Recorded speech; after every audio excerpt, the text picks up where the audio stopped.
So yun guys, good morning. So habang naglalakad-lakad tayo guys, video tayo, di ba?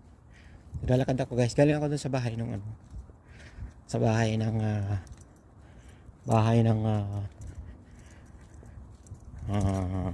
nanay ni madam. Doon sa istirahan, pinarking ko yung mga sasakyan doon. Naglakad ako. Lakad ako ngayon guys. Walking lang. Maaga pa naman dito. Alas 7 pa lang mag-8. Hindi naman magasino ng mainit. Malamig na dito eh. Ang lamig na ng hangin.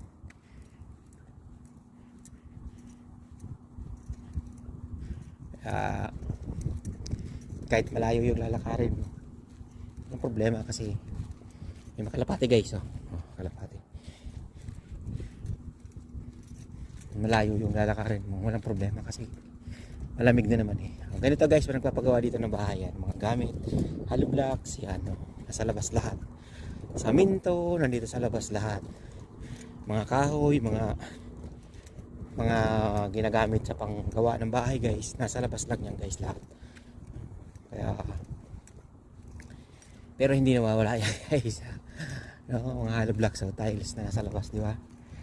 Semento nasa labas din. Mga kahoy na ginagamit panggawa ng paggawa sa bahay, panggawa ng forma, ganun. Dito lang sila sa labas ng bahay. Doon lang nila tinatama. Ito guys, ang daming kahoy sa basura. Yung kahoy pa, di ba? Kung sa Pinas yan, pag-aarimuhan yan, daming kahoy. Ayan, kahoy. May mga galon pa, di ba? Ayan ang mga gamit nila. Pero hindi na mawala yan guys. Yan ang mga saminto. Ayan, di ba? Hindi na mawala. Kasi kaunti lang yung mga magnanakaw dito. Hindi katulad dyan sa Pinas, ang daming magnanakaw.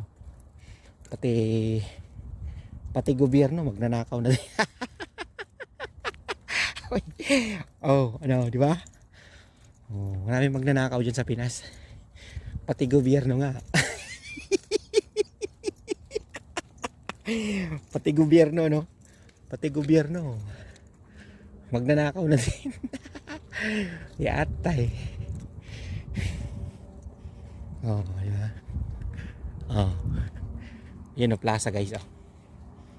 Laruan nyo. Ito bakante pa. Dalawang bahay pa to. Madami pa pala. Laki pa, di ba?